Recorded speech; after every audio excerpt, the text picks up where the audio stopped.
దేవుని పరిశుద్ధ నామానికి మహిమ కలుగునుగాక.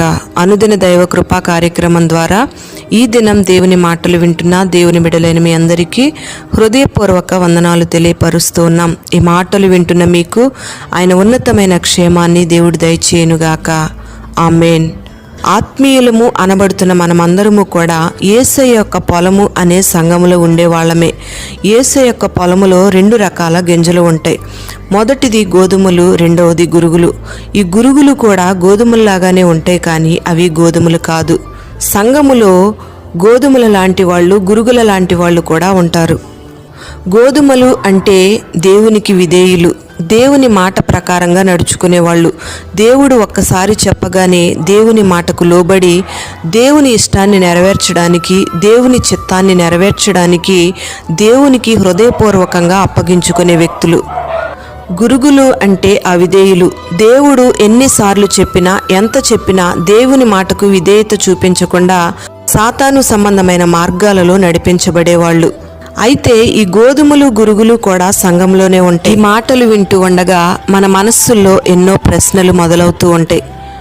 ఎందుకంటే గురుగుల లాంటి స్వభావంతో నడిపించబడే వ్యక్తులు, అంటే సాతాను సంబంధమైన మనస్సుతో నడిపించబడే వ్యక్తులను గూర్చి దేవునికి తెలుసు కదా. దేవుడు వారిని గద్దించి, వారిని హెచ్చరించి, వారికి బుద్ధి చెప్పొచ్చు కదా అని మనం అనుకుంటూ ఉంటాం. అంతేకాకుండా ఒక వ్యక్తి పాపం చేస్తున్నాడన్న సంగతి దేవునికి ముందే తెలుసు కదా. దేవుడు ఆ పాపంలో పడకుండా వానిని కాపాడొచ్చు కదా అని అనుకుంటూ ఉంటారు. ప్రియ దేవుని బిడ్డలారా, పరిశుద్ధ గ్రంథంలో కూడా మనం గమనిస్తే కొన్ని వాక్యాలను మనం చదివినప్పుడు ఎన్నో ప్రశ్నలు మన హృదయంలో మొదలవుతూ ఉంటాయి. ఎందుకంటే యేసయ్యకు అన్నీ తెలుసు కదా, కానీ ఎందుకు ఇలా జరిగింది?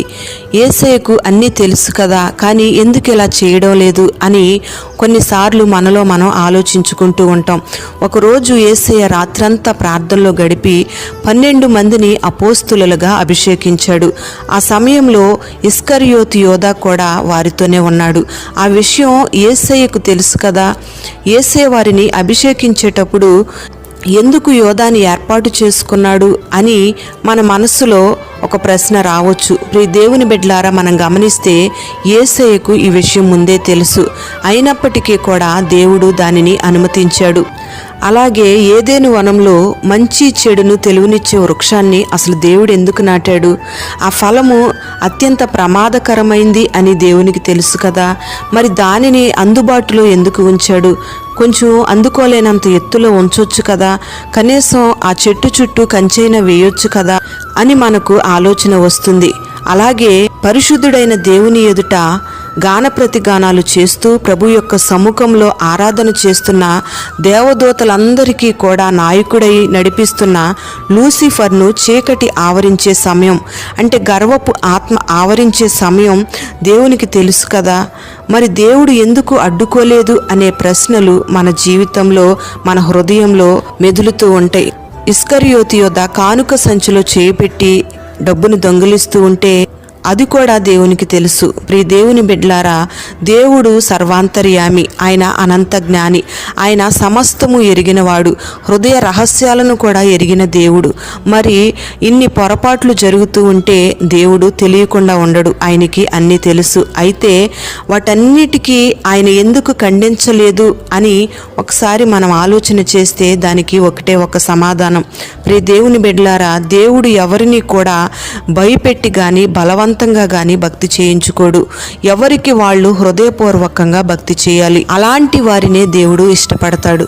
హృదయపూర్వకంగా ప్రభువుని ప్రేమించి ప్రభువు ఒక మారు చెప్పగానే ఆ మాటకు లోబడే వ్యక్తులనే దేవుడు పరలోక రాజ్యానికి వారసులుగా మారుస్తాడు. మరి అలాంటి వారే శ్రేష్టమైన వ్యక్తులుగా దేవుని దృష్టిలో ఉంటారు. ప్రియ దేవుని బిడ్డలారా, మనం గమనిస్తే దేవుడు ప్రతి మనిషికి మంచి చెడును వివేచించే జ్ఞానాన్ని దేవుడు పెట్టాడు. అలాగే మంచి మనస్సాక్షినిచ్చాడు.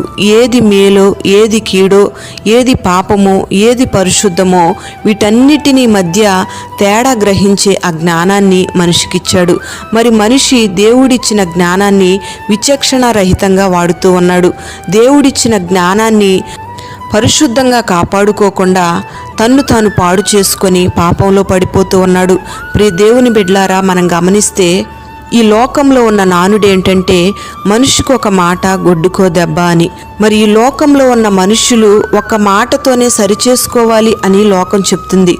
మరి పరిశుద్ధుడైన దేవుణ్ణి అనుసరిస్తున్న మనము ఒక్క మాటతో ఇంకెంత సరిచేసుకోవాలో ఒకసారి ఆలోచన చేయాలి.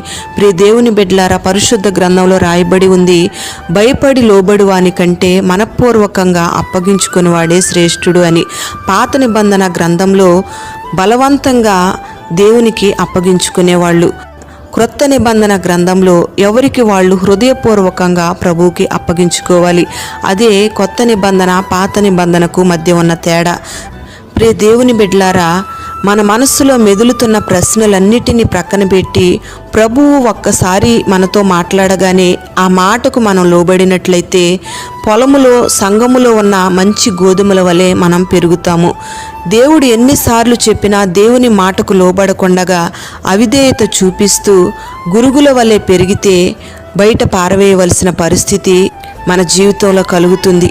అందుకే ప్రియ దేవుని బిడ్డలారా, ఈ మాటలు వింటూ ఉన్న ప్రతి ఒక్కరూ కూడా దేవునిని ప్రశ్నించకుండా ఎవరికి వాళ్ళు దేవునిని ప్రేమించి వ్యక్తిగతంగా దైవికమైన స్వభావంతో దేవుని మీద ఆనుకునే మనస్సును కలిగి ఉండాలి. పొలములో నాటబడిన ప్రతి వ్యక్తి కూడా గురుగుల వలె కాకుండా గోధుమల వలె జీవించాలి. గురుగులతో కలిసి ఉన్నప్పటికీ కూడా గురుగుల వలె అవిధేయులు కాకుండా గోధుమల వలె విధేయులుగా దేవుని దృష్టికి ఇష్టలుగా మార్చబడాలి. అటువంటి కృప దేవుడు ఈ దినాన మనకందరికీ అనుగ్రహించునుగాక. ఆమేన్. పరిశుద్ధుడైన తండ్రి, ప్రేమ కలిగిన దేవా, నీకు స్తోత్రం చెల్లిస్తూ ఉన్నాం. ఈ దినాన ఈ మాటలు విన్న నీ బిడ్డల్ని మీరు దీవించండి. మంచి గోధుమల వలె నీ బిడ్డలు ఎదగడానికి మీరు సహాయము చేయండి. గురుగుల లాంటి అవిధేయమైన స్వభావాన్ని, మాట వినని స్వభావాన్ని, సాతాను సంబంధమైన దుష్ట హృదయాన్ని నీ బిడ్డల్లోంచి మీరు తొలగించమని ప్రార్థన చేస్తున్నాం. ఎక్కడా కూడా అటువంటి మనస్సుకు చోటివ్వకుండా నీ బిడ్డలు నీ మాటకు విధేయత చూపించి మీరు ఒక్క మాట మాట్లాడగానే, ఒక్కసారి చెప్పగానే మీ మాటకు లోబడే మనస్సును ప్రతి ఒక్కరిలో మీరు పుట్టించమని ప్రార్థన చేస్తున్నాం. బలమైన ఆత్మశక్తితో నీ బిడ్డల్ని మీరు నింపి మంచి గోధుమల వలె నీ బిడ్డలు ఎదగడానికి మీరు సహాయము చేసి ఎవరికి వాళ్ళు వ్యక్తిగతంగా హృదయపూర్వకంగా నిన్ను ప్రేమించే మనస్సును మీరు కలుగు చేసి మహిమ మీరు పొందుకొనమని యేసు పేరట వేడుచు ఉన్నాము తండ్రి. ఆమేన్.